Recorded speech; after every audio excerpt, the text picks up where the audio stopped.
Yang keempat, agama para rasul itu seluruhnya adalah Islam. Tidak ada agama selain Islam. Wa may yabtaghi ghairal islami dinan falan yuqbala minhu wa huwa fil akhirati minal khasirin. Allah Ta'ala nyatakan yang demikian itu dalam surat Ali Imran ayat 85. Dan yang paling penting, sahabat Perkusi Aceh, 10% dari hasil penjualan kaos dakwah ini akan kita bagikan kepada sahabat-sahabat kita yang kurang mampu di luar sana.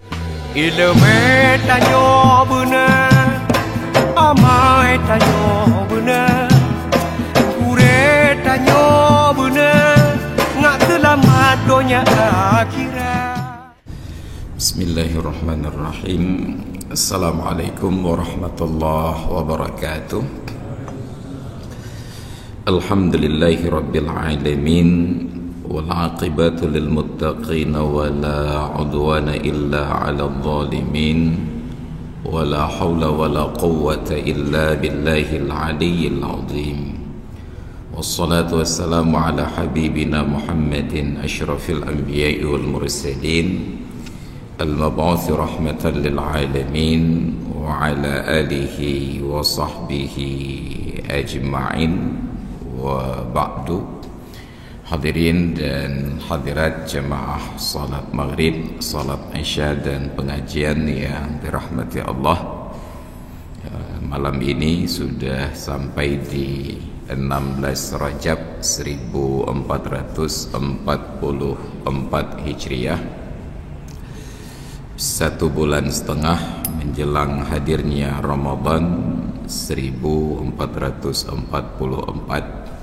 Dan mudah-mudahan Allah berkahi hidup kita di bulan Rajab dan Sya'ban, dan Allah panjangkan umur kita untuk dapat menikmati indahnya hidup dan beribadah di bulan Ramadan.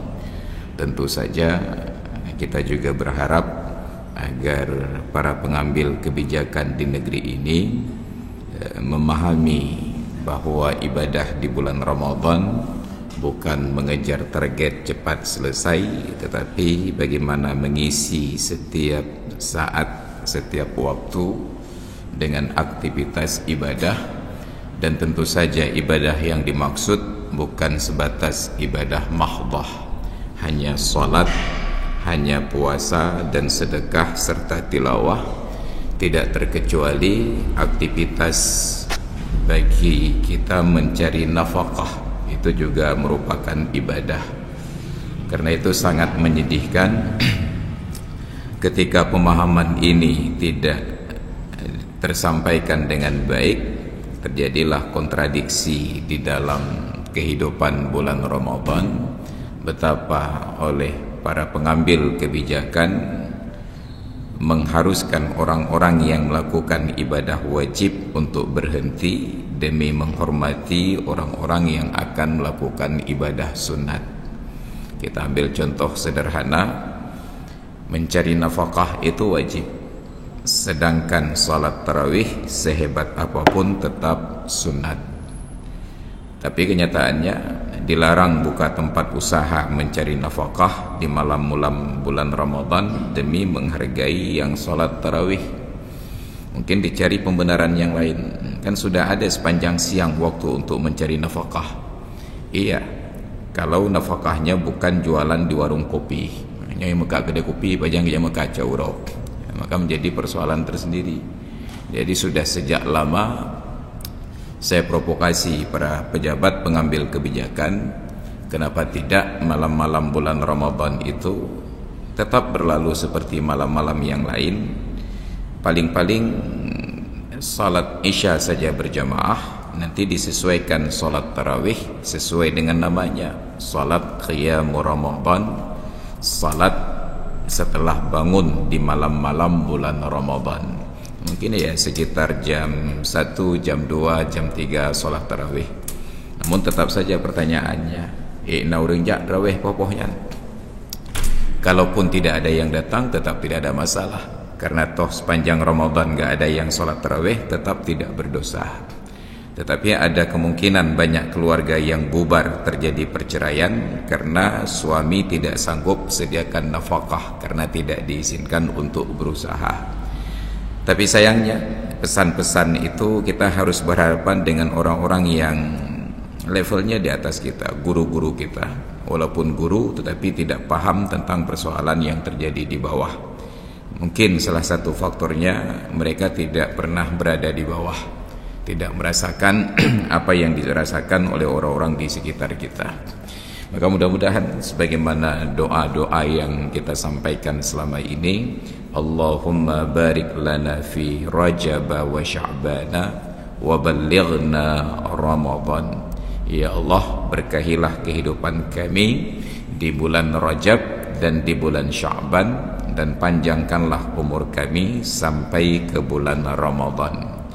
Doa ini sering diungkapkan di dalam setiap selesai salat di kampung-kampung, tapi dalam bahasa Aceh, nebri mati ke malam taat urah Jumaat bulan puasa. Doanya begitu. Tapi begitu sampai hari Jumat bulan Ramadan, tambah lagi ambil orangnya, ya Allah Jumat uka untang sampai Jumat terakhir bulan Ramadan dibuat perjanjian baru lagi, be Ramadan tonyo, ya Allah Ramadan tonuke.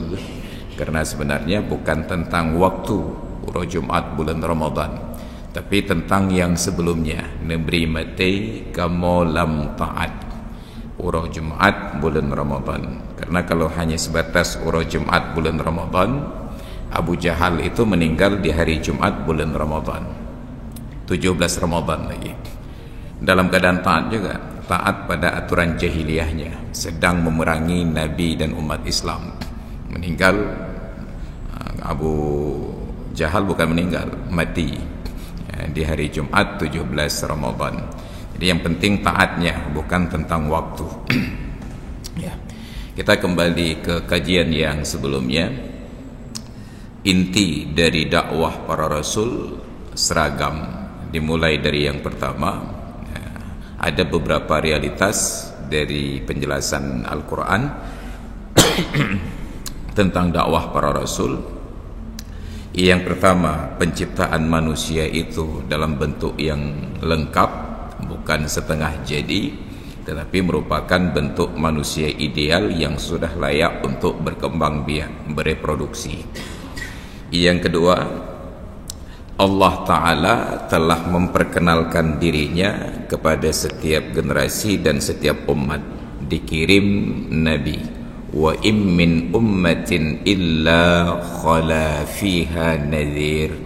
Tidak ada satu umat pun kecuali pasti terdapat padanya nadhir, seorang yang menyampaikan kabar takut, ancaman masuk neraka. Yang ketiga, dakwah para rasul itu satu, bukan seragam, satu. Karena Islam tidak menghendaki adanya keseragaman. Bahkan dalam satu golongan umat tidak kehendaki adanya keseragaman. Walau syaa rabbuka laja'alan nasa ummatan wahidah. Kalau Tuhanmu berkehendak, wahai Muhammad, pasti dia akan jadikan manusia itu ummatan wahidatan, umat yang satu. PDIP semua umpamanya. Wala yazaluna mukhtalifin, tapi ternyata mereka berbeda-beda pendapat, mulai dari beda bentuk fisik, bahkan yang sama fisik tetap berbeda pada tabiat, bahkan yang sama pada tabiat tetap ada perbedaan pada intensitas, tetap tidak ada manusia yang sama. Karena itu manusia modern ini terkejut saat mereka mengidentifikasi manusia dengan sidik jari. Biasanya kalau kita tidak punya tanda tangan, tidak pandai menulis, identitas itu diverifikasi dengan sidik jari. Ternyata perkara sidik jari ini sudah disebutkan dalam Al-Quran 14 abad yang silam. Bala qadirina ala an nusawwiya bananah. Bahkan kami mampu untuk menyeragamkan sidik jari mereka. Ternyata tidak ada manusia yang sidik jarinya itu sama. Miliaran manusia, sekarang sudah 7 miliar manusia. Tapi 7 miliar itu nggak termasuk saya dan keluarga, karena saya tidak disensus kemarin. 7 miliar manusia, tidak ada sidik jarinya itu yang seragam. Padahal Allah katakan mampu diseragamkan, tapi Allah tidak seragamkan. Ketidakseragaman ini ternyata ada hikmahnya. Dalam ayat yang lain Allah katakan, laqad khalaqnal insana wa qad khalaq min Allahumma shalli ala Muhammad. Itulah penyakit saya, kalau sudah lupa pasti nggak teringat. Ya ayuhan nasu inna khalaqnakum min dzakarin wa unsa wa ja'alnakum syu'uban wa qabaila lita'arafu. Wahai sekalian manusia, sungguh aku jadikan kalian dari seorang laki-laki dan seorang perempuan, dari Adam dan Hawa. Kemudian kami jadikan kalian syu'uban wa qabaila. Syu'ub bentuk jamak dari sya'bun, bangsa, berbangsa-bangsa. Wa qabaila, qabaila bentuk jamak dari qabilatun, berkabilah-kabilah, bersuku-suku, berklan-klan. Perbedaan bangsa, perbedaan suku untuk apa? Lita'arafu, supaya kalian saling mengenal. Maka dengan perbedaan suku kita mudah mengenal. Melihat orang hanya dari penampilan fisik akan mendatangkan identifikasi. Raya panjang, membulai dada, hidung mancung, badan pucat, oh berarti dari barat. Nanti terlihat lagi ada orang hitam keling, oh keriting, oh Afrika. Nah, walaupun boleh jadi nanti datangnya dari Papua. Itu mendatangkan identifikasi. Bayangkan kalau semuanya itu seragam, musibah bagi kita. Lita'arafu, untuk saling mengenal. Ini proses penciptaan. Wala yazaluna mukhtalifin, tapi senantiasa manusia itu berbeda-beda. Beda bentuk fisik, sudah sama fisik, beda tabiat, sudah sama tabiat, beda intensitas. Kemudian beda bahasa, sudah sama bahasa, beda logat, sudah beda logat, beda lagi cara pengucapan dan intonasi. Nanti ada yang sama ideologi, tapi beda partai politik. Ada yang sama partai politik, beda fraksi. Ada yang satu fraksi, beda pendapat. Ada yang sama pendapat, beda pendapatan. Macam beda. Demikian pula agama. Mulai dari berbeda agama, mulai dari Islam, Hindu, Buddha. Sedangkan Nasrani, Yahudi itu bukan agama, itu hanya mazhab di dalam Islam. Islam terbagi-bagi karena semua nabi yang diutus oleh Allah, sebagaimana kita jelaskan yang lalu, dakwah mereka itu satu, agama mereka itu satu. Innad dina indallahi al-Islam. Sesungguhnya agama di sisi Allah hanyalah agama Islam. Siapapun nabinya, selama benar dia diutus oleh Allah, pasti agamanya Islam. Sedangkan yang kita kenal Yahudi, Nasrani, Sabi'in itu hanya sekte di dalam Islam, syariatnya. Kalau Allah sebutkan syariat di dalam Al-Quran itu hanya satu kali saja. Summa ja'alnaka ala syari'atin minal amri. Kemudian kami jadikan engkau wahai Muhammad di dalam agama ini di atas satu syariat.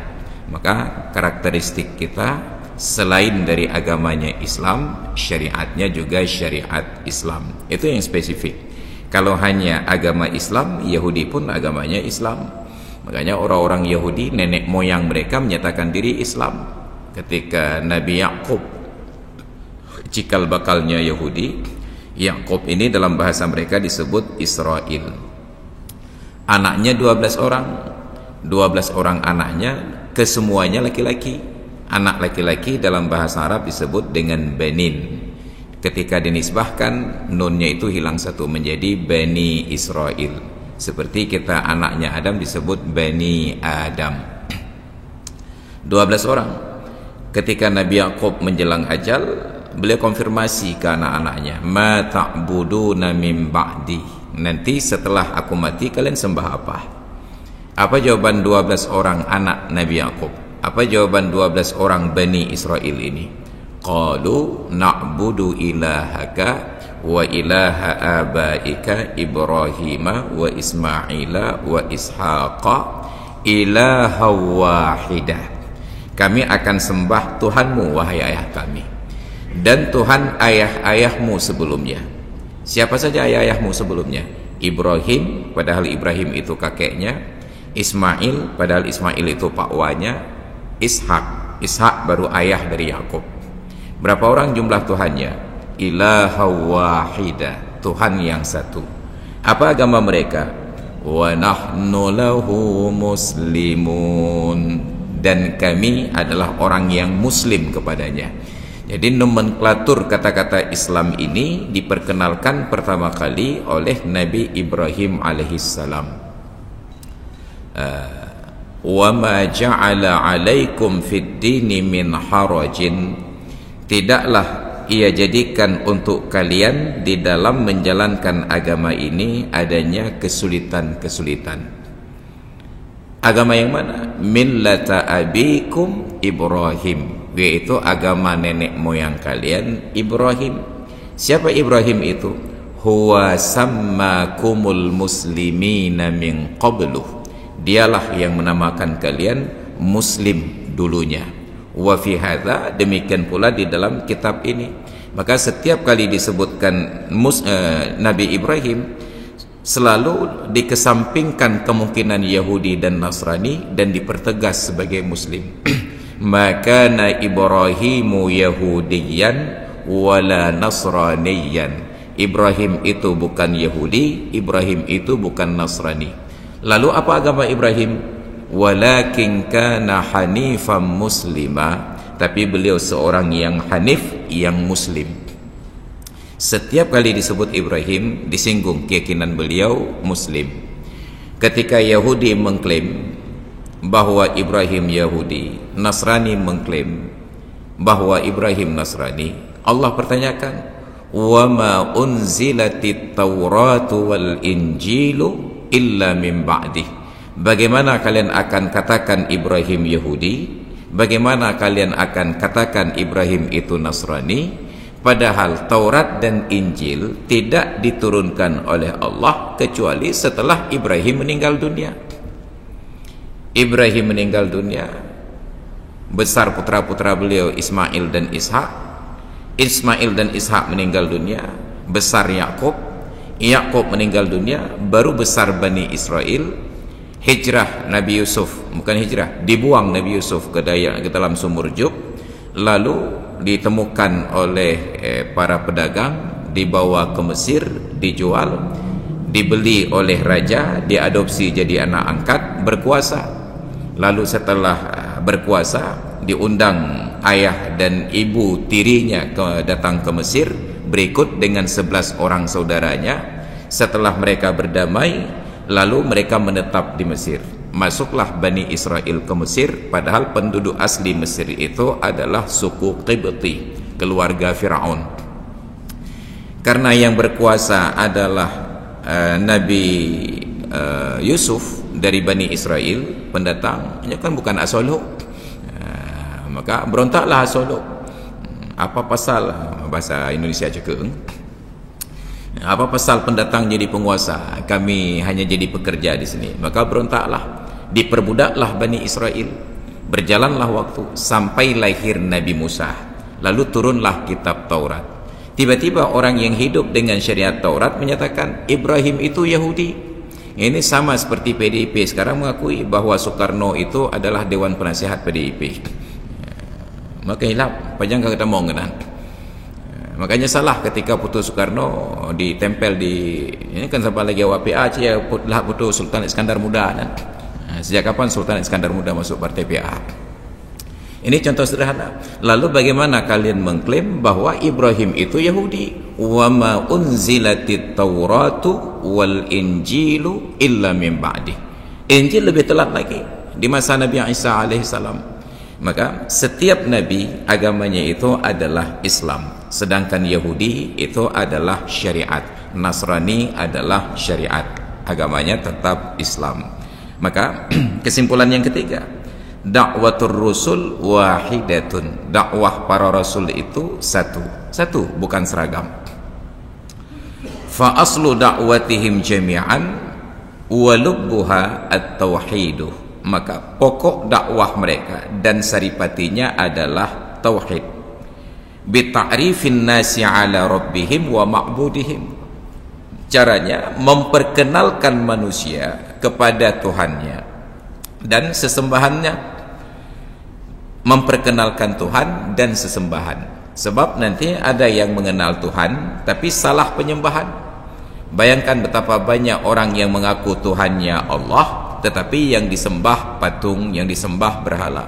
Dulu Quraisy Mekah, kalau ditanya ke orang-orang Quraisy itu, man khalaqas samawati wal ard, siapa yang ciptakan langit dan bumi? Apa kata mereka?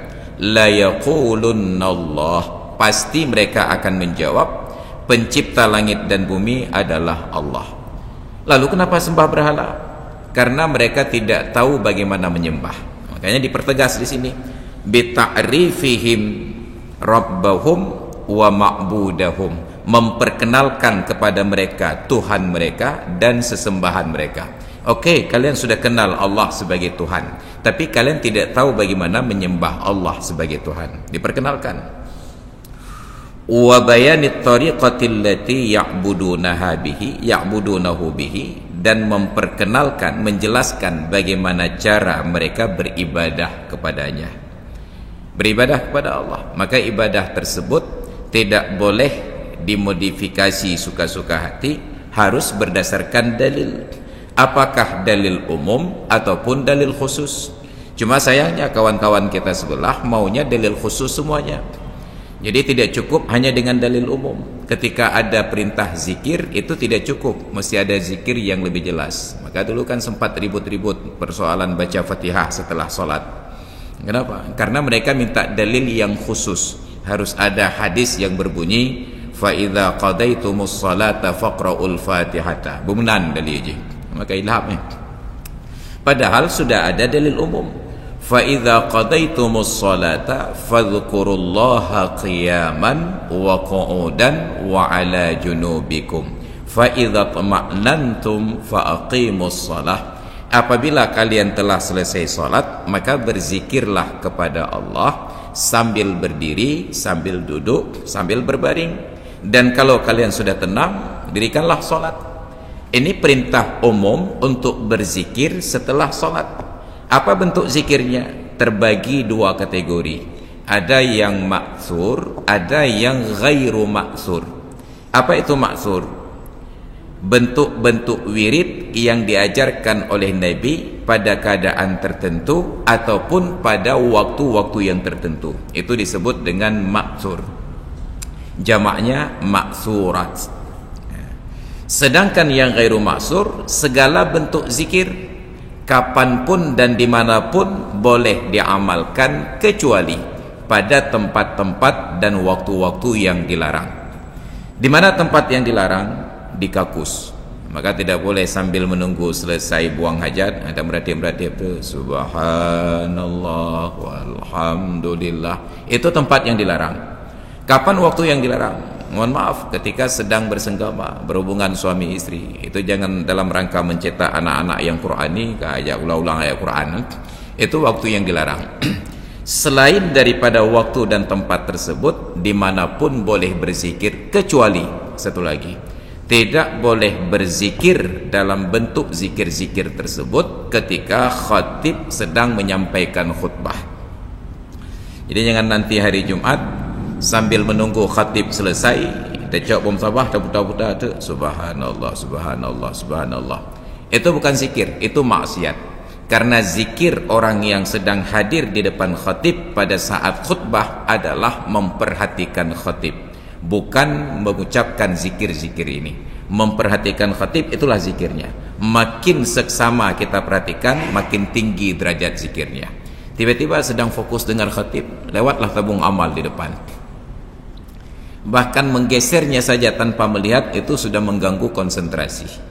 Maka ketika Nabi sedang berada di atas mimbar, beliau perhatikan ada seorang sahabat yang sedang memain-mainkan kerikil di dalam masjid Nabi.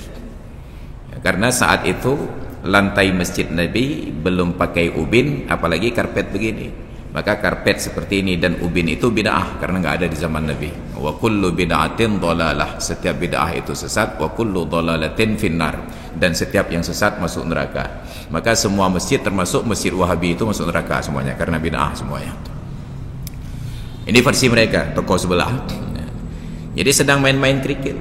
Dari atas mimbar Nabi tegur, ala faman massal hasa faqad lagha. Ketahuilah, itu yang main-mainkan kerikil hilang pahala Jumatnya.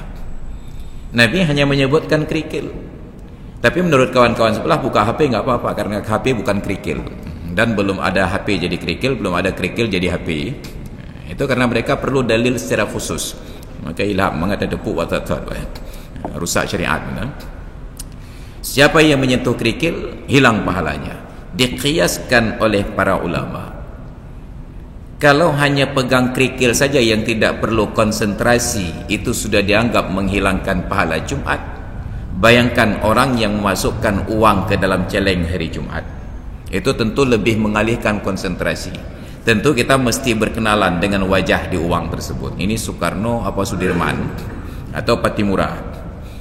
Karena salah-salah itu payah merumpok penitia masjid, baik telah berdamang dan celeng, dah payah pulang dah dom. Lebih mengalihkan perhatian. Maka ada yang menggugat, kenapa celeng harus beredar ketika khatib sedang khutbah? Mbak minta pahala, rupaji kamu merumpok belah. Itu yang kata orang tua kita dulu, mbak tak harap pahala UBP, merumpok palih UBPA. Dia harusnya celeng amal itu biarlah di pintu masjid. Karena bagi yang ingin menyumbang, tetap dia akan memberi. Tapi bagi yang tidak ingin, tetap ini dianggap sebagai gangguan saja. Ini persoalan kita. Nabi tegur. Ini tentang proses di dalam khutbah tadi. Zikir itu berbeda. Ada perintah zikir yang maksur, ada yang khairu maksur. Suatu ketika, seorang kawan, dosen senior, duduk dengan saya setelah maghrib di sebuah warung kopi. Karena kami mazhabnya sama-sama mazhab minum kopi. Je kopi ngabek pungo. Maka dengan bangga diceritakan, malam kemarin Ustaz, saya didaulat jadi imam di sebuah masjid. Oh, alhamdulillah. Ya, biasanya di masjid itu paling kurang setelah salam, kalau tidak ada zikir yang lain, paling kurang imamnya akan baca Fatihah. Tapi setelah saya kaji di perpustakaan dengan berbagai referensi, tidak saya dapati setelah salat itu ada anjuran untuk baca Fatihah. Jadi, takkan hanya baca tepu Ustaz? Oh, saya katakan, walaupun dosen senior tetap tidak luput dari diskusi. Saya katakan, begini Bang, wirid setelah salat itu dibagi dua. Ada yang maksur, ada yang khairu maksur.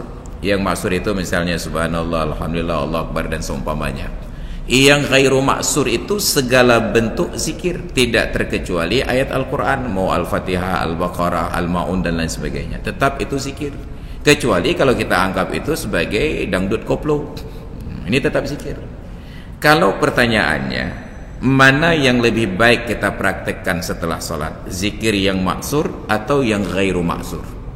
Lebih bagus yang maksur, yang dicontohkan oleh Nabi.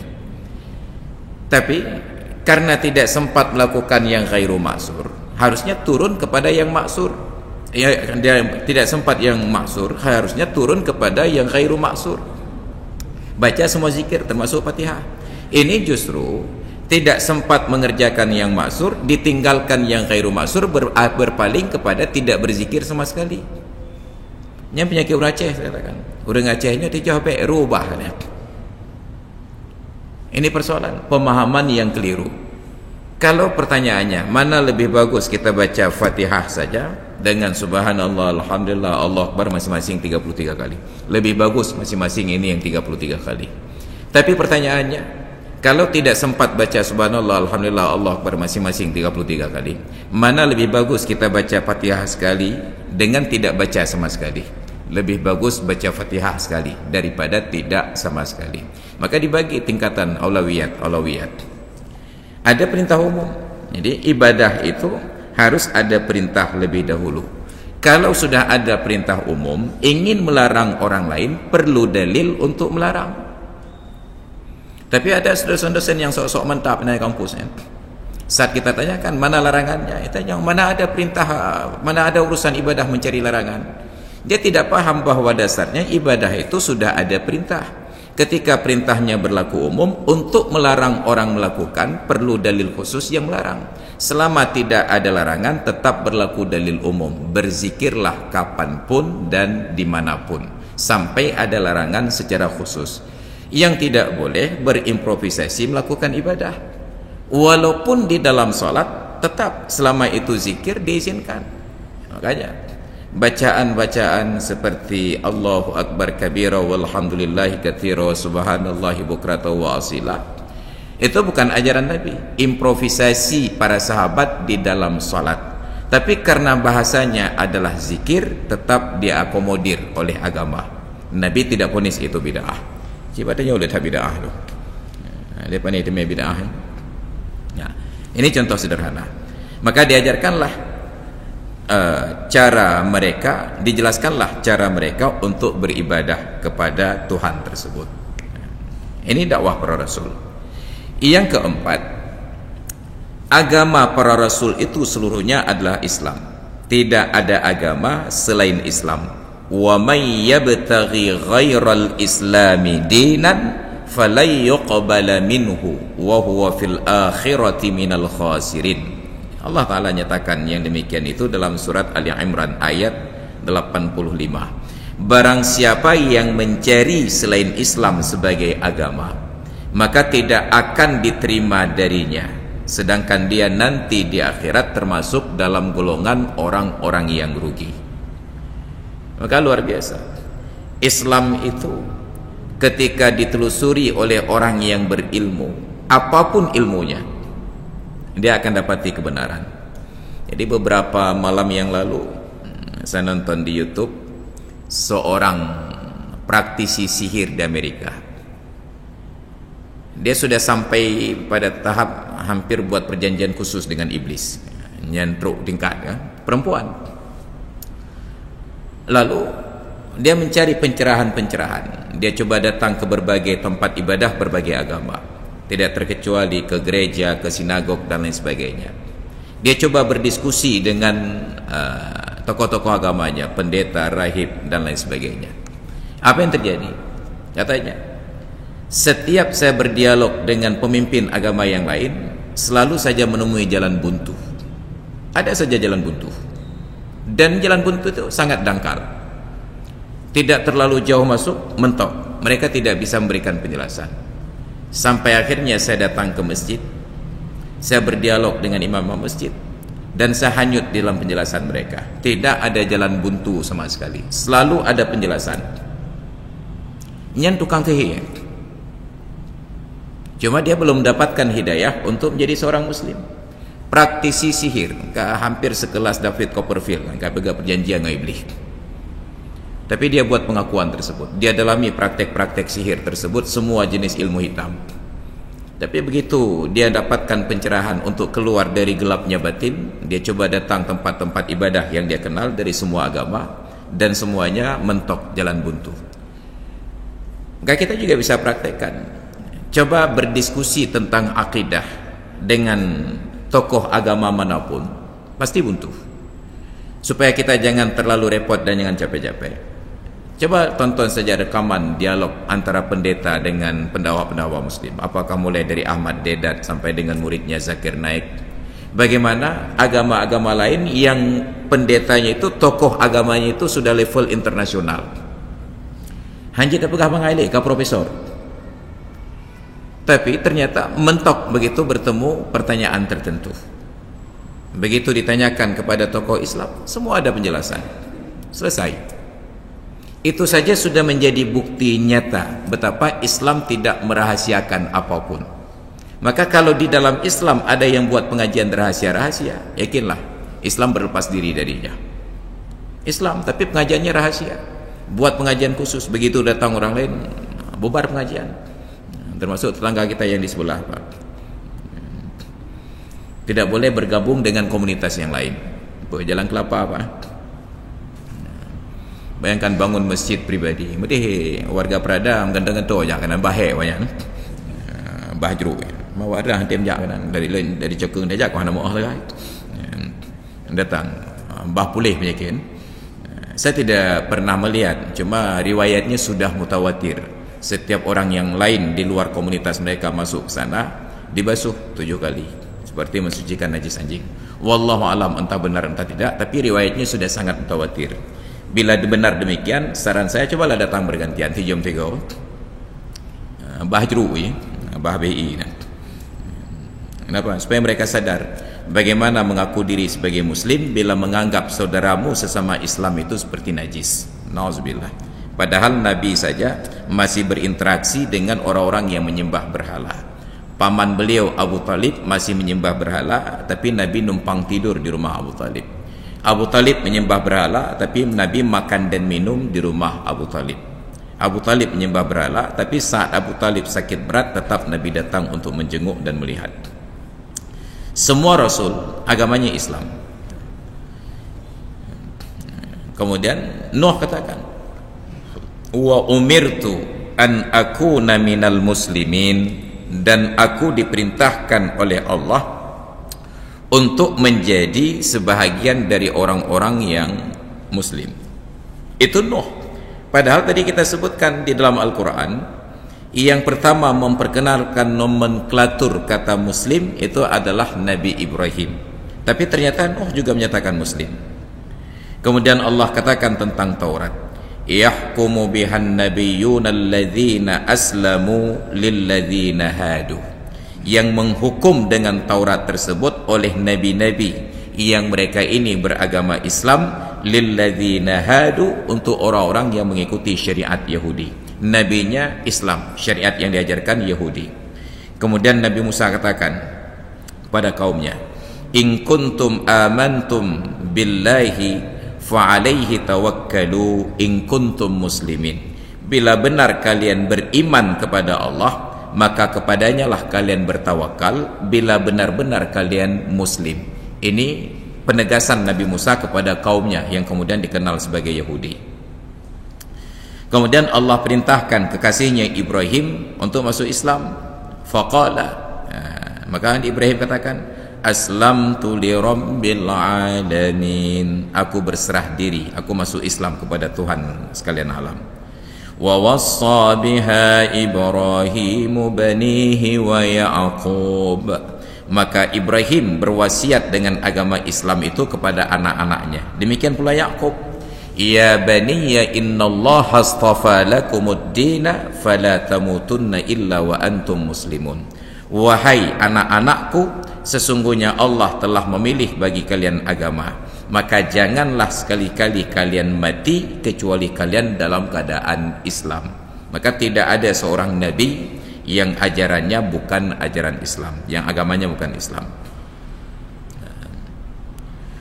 Wa hadza tanawwu', maka semua perbedaan ini yang kita perhatikan di dalam syariat, la yadullu ala anna dinahum kana mukhtalifan, itu bukan indikasi bahwa agama berbeda. Perbedaan syariat Yahudi, Nasrani sampai ke Islam itu bukan karena agama berbeda. Perbedaan syariat adalah karena adanya hikmah. Nabi Adam agamanya Islam, tapi dalam syariat Nabi Adam, adik-beradik bukan mahram, boleh kawin. Yang mahram hanya saudara satu kelahiran. Karena Nabi Adam kawin dengan Hawa, Hawa melahirkan 20 kali proses persalinan. Setiap kali melahirkan anaknya kembar, laki-laki dan perempuan. Maka mahram dalam syariat Nabi Adam hanya anak yang satu rahim, segolahi, tapi tidak mahram dengan adik yang di bawahnya. Maka terjadilah konflik antara Qabil dan Habil. Qabil tidak boleh kawin dengan pasangannya yang perempuan, hanya boleh kawin dengan pasangan kembar Habil. Habil tidak boleh kawin dengan pasangan kembarnya, dia hanya boleh kawin dengan pasangan abangnya yang di atas. Makanya Nabi Adam ketika ngunduh mantu, tahu Aceh pikam Jawa aja loh, ngunduh mantu. Watetung linto itu Nabi Adam berbesan dengan Siti Hawa. Hanya hendak kecil berada untuk serah terima lintu dia. Kenapa? Karena tidak ada syariat, tidak ada keluarga yang lain. Jadi kalau berlaku syariat mahram karena senasab, seketurunan, maka sungguh manusia selesai, tidak bisa berkembang biak. Karena yang kawin hanya anak Adam yang laki-laki dengan anak Adam yang perempuan. Nabi-nabi berikutnya tidak melarang pernikahan memadukan antara dua orang bersaudara. Maka Nabi Yakub, istri beliau itu 2 orang adik kakak. Pada istri yang pertama yang sulung lahir 10 orang anak, pada istri yang kedua lahir 2 orang anak. Ini Nabi Yakub. Pada Nabi Musa juga berlaku demikian. Sampai pada Nabi Muhammad, jangankan 2 orang saudari di dalam satu ikatan nikah, bahkan tidak boleh menikahi seorang perempuan lalu di dalam ikatan nikah yang sama menikahi bibinya ataupun keponakannya. Kenapa? Karena dikhawatirkan akan memutuskan silaturahmi. Kenapa dulu tidak? Dulu tidak ada yang meributkan perkara-perkara begini. Dulu poligami saja nggak ribut. Jadi bantah poligami kagak ruh. Nah, sebenarnya di Indonesia bukan ribut poligami, hanya ribut menyam kawin 2. Kalau kawin 3, kawin 4 nggak ada masalah. Makanya selalu yang ribut hanya kawin 2. Kan dalam bahasa orang tua, perlek ke begarumoh, perlek mehmoh kawin 2. Kawin 2 mehmoh, kawin leh mehmoh leh. Ini syariat berbeda. Setiap zaman berbeda. Dalam syariat kita diwajibkan salat.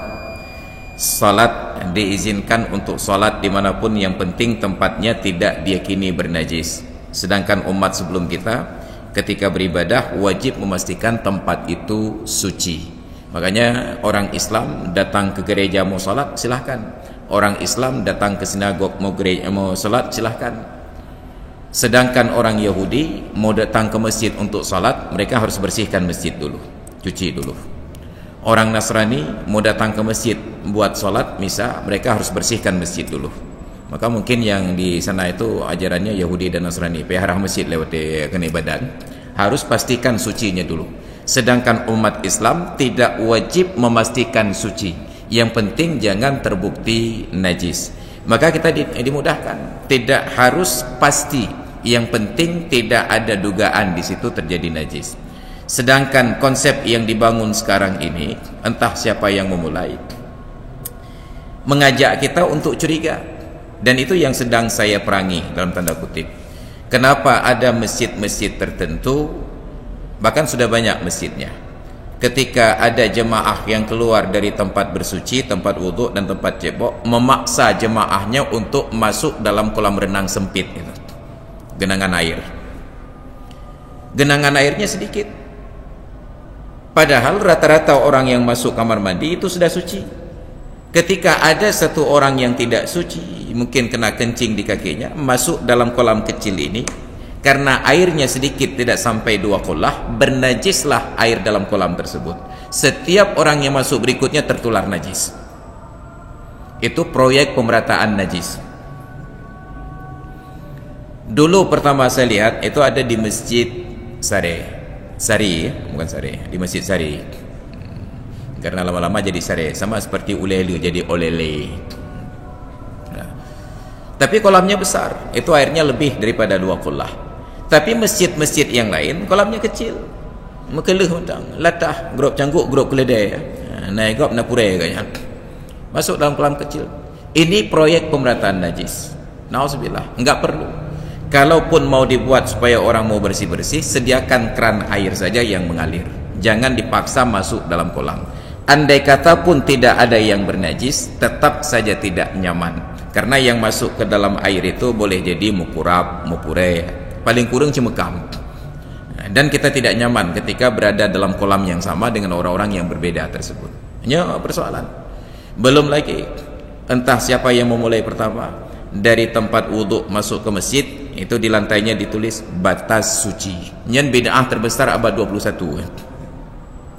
Saat dituliskan batas suci di lantai, asosiasi pemikiran kita itu langsung di belakang garis itu najis semua, padahal semuanya suci.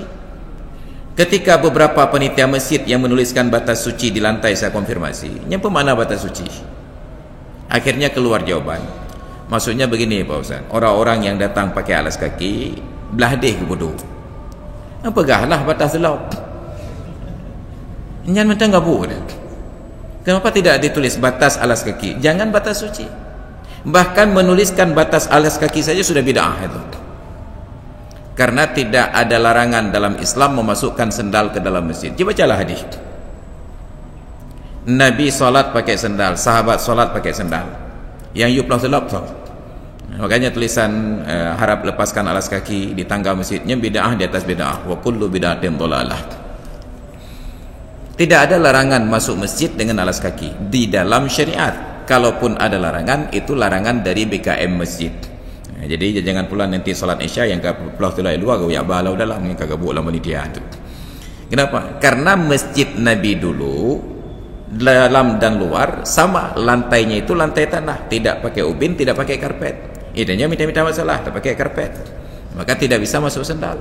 Coba perhatikan di Arab Saudi, Masjidil Haram, itu tentera dan polisi yang bertugas tidak melepaskan sepatu, tetap dengan sepatu masuk ke dalam. Pelanggarannya, dulu Nabi ketika tawaf beliau naik keledai di tempat tawaf yang sekarang ini.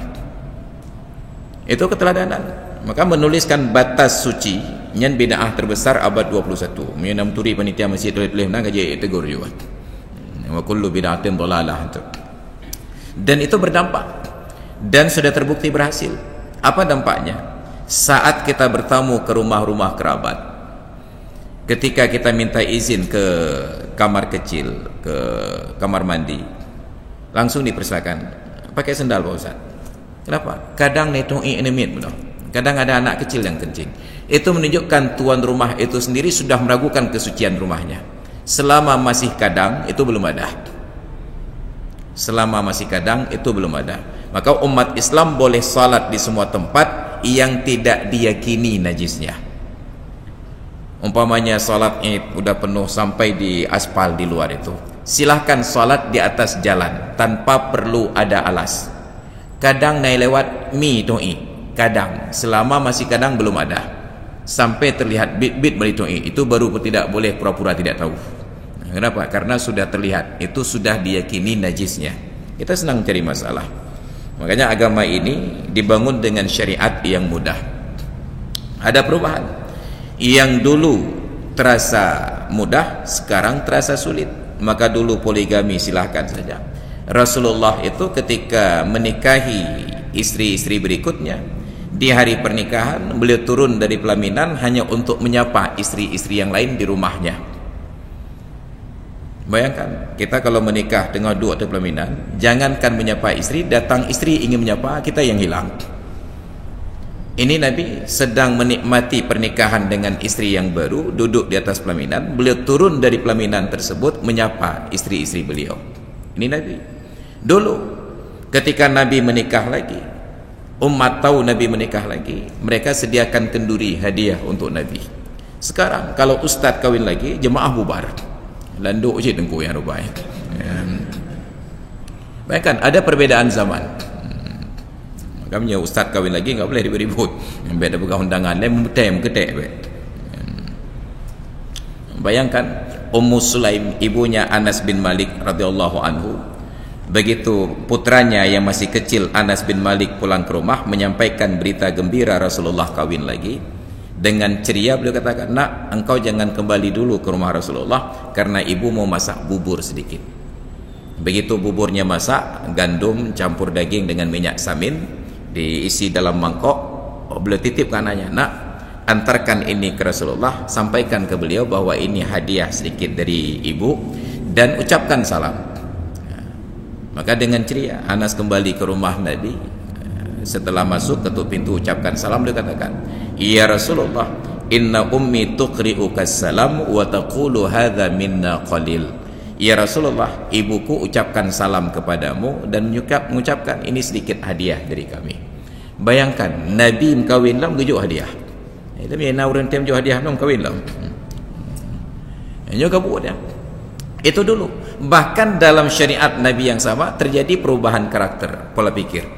Bayangkan kalau di zaman sekarang dalam syariat Nabi Muhammad tidak ada larangan menikah seorang perempuan dimadukan dengan saudarinya, maka sungguh putus silaturahmi dalam satu keluarga. Adik ngengkak empaki, padahal adik dan kakak itu bersaudara, saudara senasab. Tapi karena mendapatkan suami yang sama, adik dan kakak hilang kasih sayang. Kenapa? Terjadi perebutan seorang suami yang sama. Dan itu tidak terjadi di masa lalu.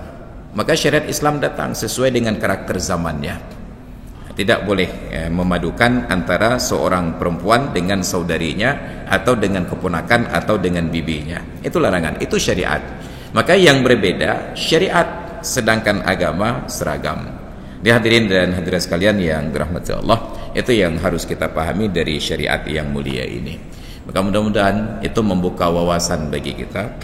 Ya, yang pertama tadi kita angkat lagi bahwa yang diinginkan dari ibadah bukan hanya sebatas ibadah mahdhah, tapi segala bentuk kebaikan. Fi kulli ma'rufin sadaqah. Segala bentuk kebaikan adalah sedekah. Yang kedua, ibadah itu dipahami dengan benar. Ada aulawiyat, ada skala prioritas. Maka kita berharap di bulan Ramadan nanti pemerintah dan para pemimpin kita bijaksana. Jangan demi menghargai orang yang sholat sunat, orang yang akan melakukan aktivitas wajib kita gagalkan. Tapi harusnya dijaga aulawiyat. Yang cari nafkah tetap jalan, yang ibadah tetap jalan. Yang ketiga, kita perluas pemahaman bahwa di dalam syariat ini ibadah tidak boleh direkayasa. Tetapi setelah ada perintah secara umum, maka segala yang masuk dalam makna perintah tersebut boleh dilakukan sampai ada dalil khusus yang melarang, baru tidak boleh dilakukan. Jadi kalau ada perintah-perintah berzikir kapanpun, dimanapun, bagaimanapun caranya, selama tidak bertentangan dengan ketentuan yang lain, tidak boleh itu disebut bid'ah dan diponis sesat sampai ada dalil khusus yang melarang. Maka kawan-kawan kita yang mau zikir, meratib, goyang-goyang oleh, maju ikut, megok-gok, megedok-gedok, terserah. Tidak ada dalil yang melarang. Masalah cocok dengan selera atau tidak, itu perkara yang lain. Tapi untuk menyatakan itu sesat, Anda perlu dalil. Karena ucapannya sudah benar. La ilaha illallah, la ilaha illallah. Apakah la ilaha illallah itu la ilaha illallah, la ilaha illallah? Ataupun mati asik, kerana ada angguk itik asik beruak kan, la ilaha illallah, la ilaha illallah. Terserah suka-suka hati dia. Karena itu tidak ada dalil yang menyuruh dan tidak ada dalil yang melarang. Tapi ucapannya sudah ada perintah. Berzikirlah kapanpun, dimanapun. Ya ayyuhalladzina amanu dzkurullaha dzikran katsira. Wahai orang-orang yang beriman, berzikirlah kepada Allah dengan zikir yang sebanyak-banyaknya. Dengan catatan, jangan aktivitas zikir itu mengganggu orang lain. Idenya di Masjid Al-Hidayah, poh 12 bulan Ramadan mulai zikir meratib malam hingga kena dengar istirahat. Itu zikir yang sah untuk dilarang. Makanya selalu saya katakan, pengajian malam bulan Ramadan jam 10 ke atas sampai subuh itu pengajian yang sangat mengganggu dan lebih banyak dosanya daripada pahalanya. Mengaji silahkan, tapi jangan mengganggu. Buat gerau-gerau, bahkan hana lebih hebatnya silahkan. Tapi kalau sudah unsurnya mengganggu, itu tidak boleh. Maka termasuklah pengajian kita ini, karena sudah berkumandang azan Isya. Kalau kita melanjutkan itu menjadi mengganggu, maka kita badakan sampai di sini.